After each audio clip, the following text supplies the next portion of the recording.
Welcome to Cape Connect.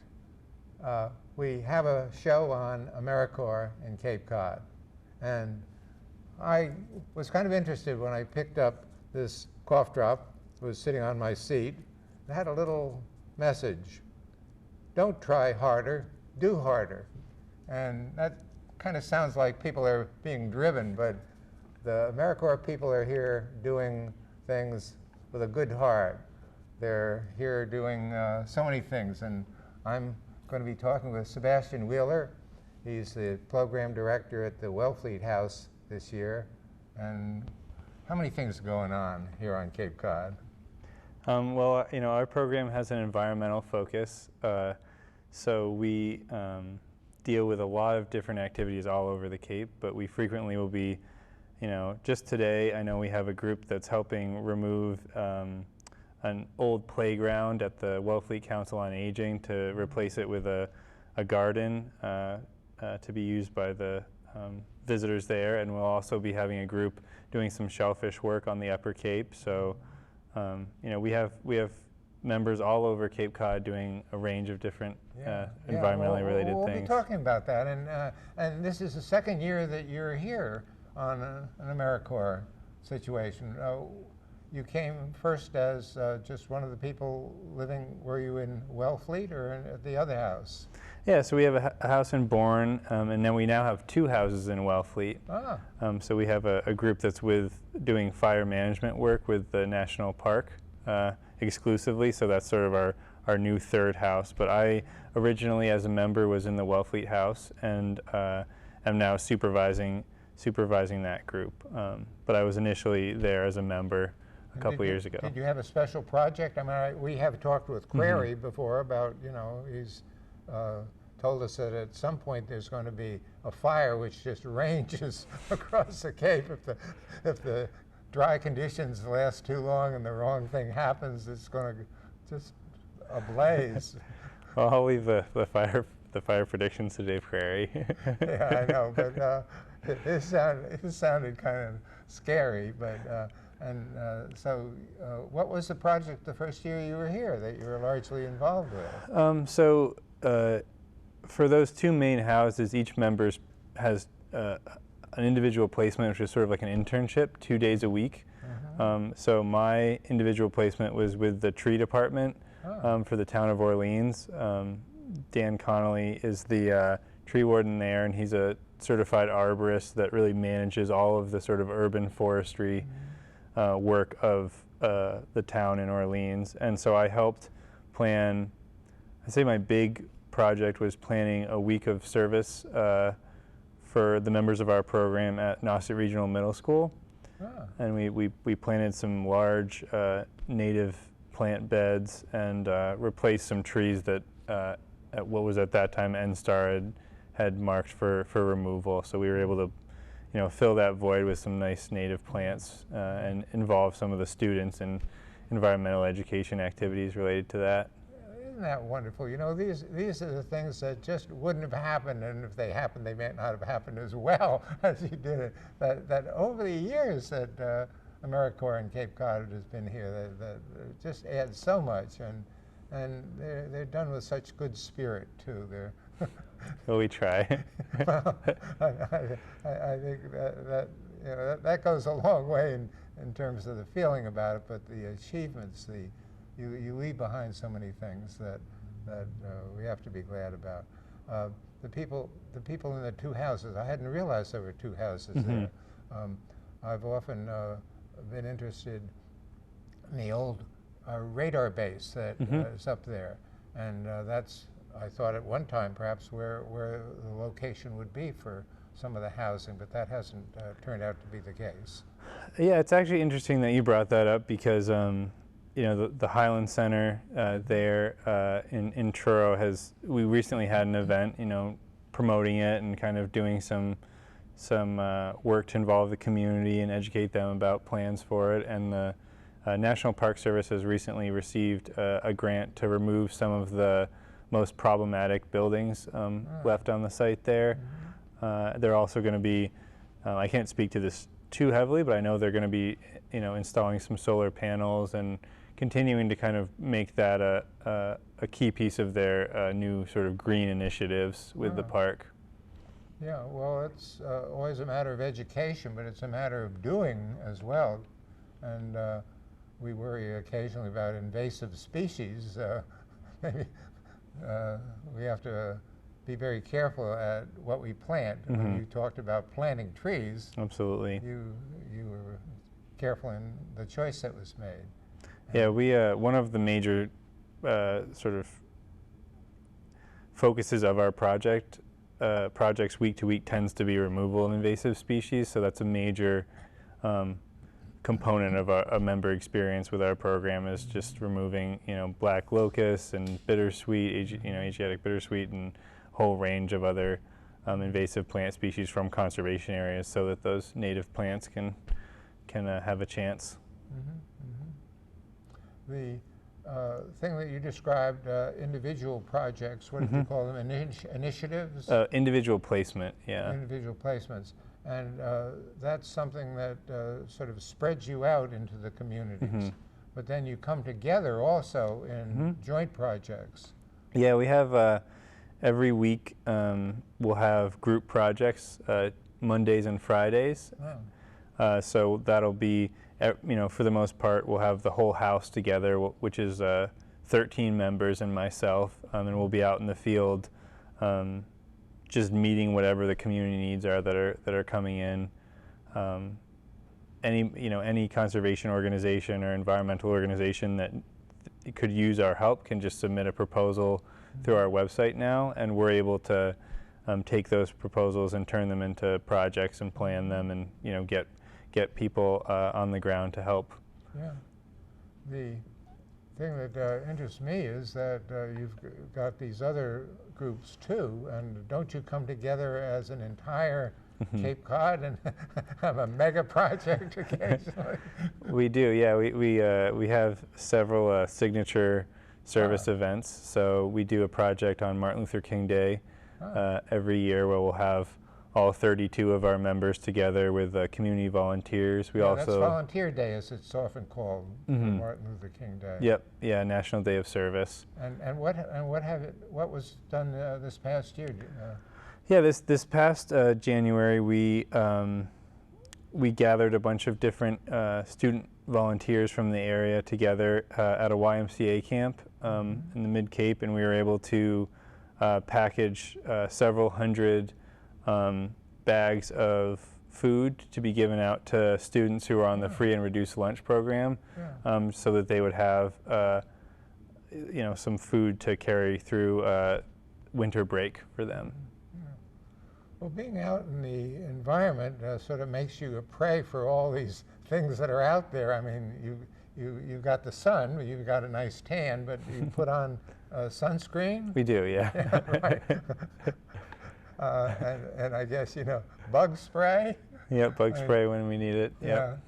Yeah, and occasionally you're going to get nicked and scratched. I mean, you're wearing gloves in some of the projects, but are you the health person as well as the program coordinator at this Wellfleet House? Yeah, I mean, in my role as program supervisor, I'm also kind of making sure that people have all the safety gear that they need, and personal protective equipment, PPE as we call it. And do they do it? Are any problems with a few people who are sort of, I'm rugged, I can take it? I think once people get a little bit of poison ivy, in the fall, they tend to be on top of the PPE themselves more. And we also, we frequently work around chainsaws. So, if we're having a project where there's chainsaws being used, it's just very standard for people to know they need full personal protective equipment with chaps and a helmet and all of that. Yeah. Well, as you see things going on, you're looking at the Cape. These people have come to the Cape, and you look at it, and what do you see? It's different from where you came from, and you can say, well, we're visitors, but really, you've come to know some things, and maybe we can learn something from what you've come to learn, if you'll tell us. Well, I think one thing that's great about our program is we do have members coming from all over the country, Yeah. but partially because our programs run directly through Barnstable County, and partially because we're connected to so many different organizations, we're really able to respond directly to what each community on the Cape sees as its own needs, which is just a wonderful thing to be part of.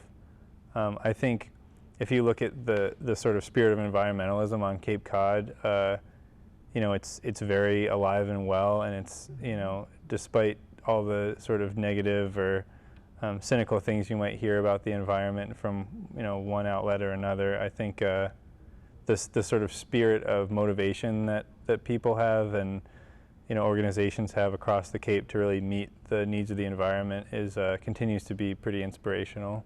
Yeah, they have been concerned as development occurs, and as I well know, I began to know about the Cape back in middle of last century, in the summertime, when it was much smaller and not at all overdeveloped, as I would say it, but other people just coming, as you said, look at it, and it doesn't seem overdeveloped, but one's concerned about the future development.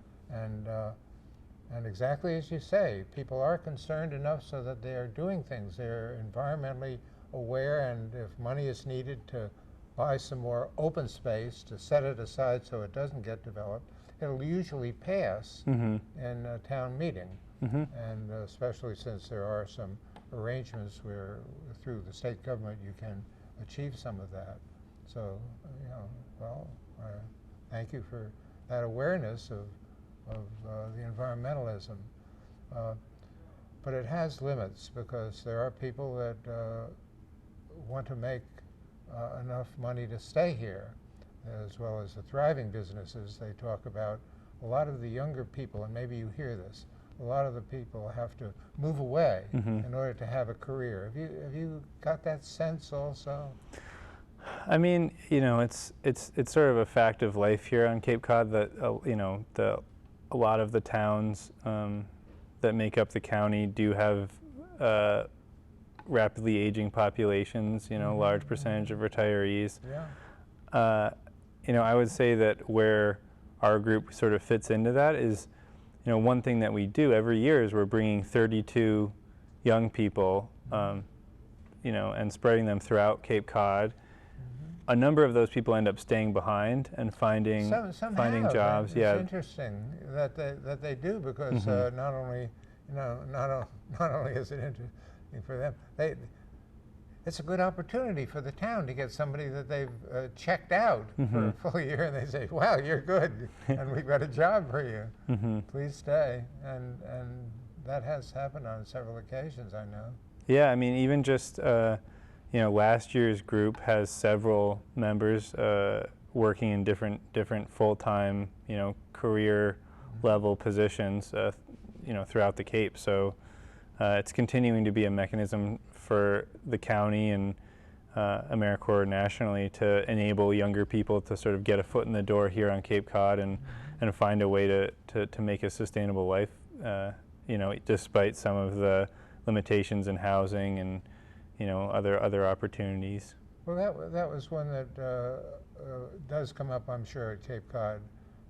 It costs a lot to live here at the high season. Maybe you could afford it as you're here all year, but you're also here when housing is very expensive.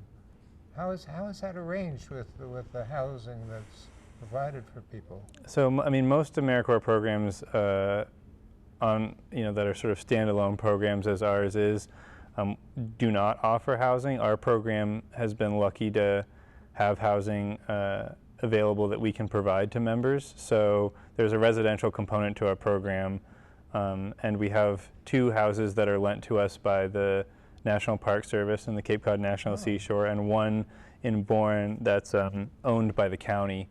And so that the members up there live in that house, which is, means that the stipend provided to members is smaller than it would be in a different program, but they don't have to worry about finding housing or dealing with utilities and things like that. But they do divide the upkeep, the cleaning. Yeah, we have a chore wheel, and Yeah, and the cooking. Yep. How, I mean, is someone settled in as the main chef of the house?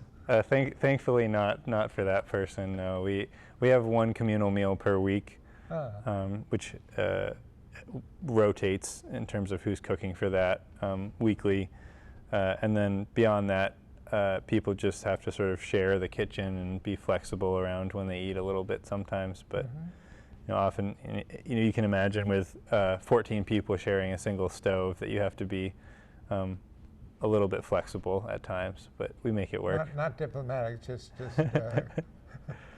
there are going to be personalities, I'm sure, that enjoy saying, I know how to do that, or they want to show off some of the things that they know. You're not going to tell me any of these good stories. I can see that. We're just, people sometimes share with each other different, cooking ideas and things like that. Yeah. Well, as you look ahead, what do you see for Cape Cod? Its population is going to age a little more. There is going to be certainly, I live in East Harwich, and there's going to be a development of where 39 and 137 cross. The lots are pretty much headed for more business, but there's so much that's going into the planning that they're trying to make the appearance of it, to make it a village-friendly place rather than just more stores. Yeah, I mean, I don't really want to speak too heavily on development broadly on the Cape, but I would say that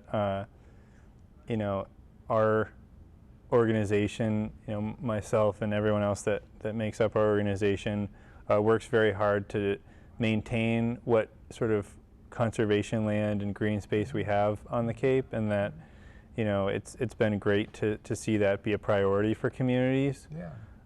And especially as an organization that's run directly through the Barnstable County government as well, we're continually surprised and very happy to see just how engaged with conservation work every community is. And I'm just hoping that, although myself and most of the rest of the group that's here now will be moving on at the end of this month, that that level of support will continue going forward, and we can continue to partner with all of the organizations that we work so closely with. Yeah. At this point, are funds assured for next year's? So applications are out. Are people applying to be here next year? Yeah. So we've actually finished our just about finished our recruitment process. As of today, actually, and so we have a good sense of what the group's going to look like that's coming in. Oh, wow. They're doing recruitment to fill the staff roles for myself and the other program supervisors who will be moving on. And our program was awarded its next grant, grant award. But broadly speaking, AmeriCorps as a whole does have, there's some potential shifts in funding on a federal level, but that won't affect our program, directly, at least as I understand it. Yeah, that can be something that just, like an axe that falls if the wrong thing happens. So many people refer to it as the domestic Peace Corps, and yet it is distinctly different. It's not the outreach of the country, nor is it, as you were saying before, people going to other countries and generally staying there. No, they do return, but there are people here. And are you yourself going to make use of what's happened here in your career as you go forward? Absolutely. I mean, I think if there are so many different things that you can derive value from with time in our program. I think gathering a group of young people who share the value of environmentalism and are willing to spend a year of their life furthering a community-based approach to environmental advocacy and conservation, you end up with a very motivated, articulate, caring group of people. And to spend a year of your life around a group of people like that, regardless of the context, I think provides opportunities for growth that are hard to come by in other contexts. Yeah, that's truly true. As a teacher who's taught environmental sciences, you find people, you can do a few field things, you can do a few labs in the college university setting, but as you say, the experience that you're talking about is just totally different. I mean, it's a real, in a sense, learning experience that you can't get otherwise. Yeah. Well, we'll be winding up our show, and I'm just wondering what more should we be telling any viewers? Stay tuned for next year. Come back and see the crowd. You're going to have a graduation ceremony? We will, yeah, at the end of the month. Is that a public thing, or yeah, kind of private? No, the public's welcome to come. We invite service partners and the like. I believe it's going to be Thursday, July 30th, 9 in the morning at the Four Seas, Cape Cod Community College. So yeah, people are certainly welcome to join for that. But if you're looking for a little bit more excitement, perhaps, we have more volunteer events that will be posted on our website, most likely as we move into the fall, more than currently, since we're about to transition between years. But any organizations that think they could use our help, information's on our website, which is AmeriCorpsCapeCod.org, and they're certainly welcome to submit a proposal or get in touch to see if we can plan something collaboratively. Yeah, well, we'll certainly have that up on the graphics, but in addition, I've got to tell you that when you go and look at some of the pictures that are on your website, I mean, you want to see who we're talking about. Well, they're not here for our interview, but they're there, and you've got a few photographers, I think, that are talented. Yeah, we have some skilled people. They're really doing their job. Yeah. So, by all means, folks, go take a look at those while you're doing it. When you get to the website, there'll be links, and you can keep on clicking through and enjoy all the people that are here that are helping so much. Thanks for watching. Cape Connect will be back with other organizations, other people, issues, and possibilities. Glad you're here. Yeah, thank you. Yeah.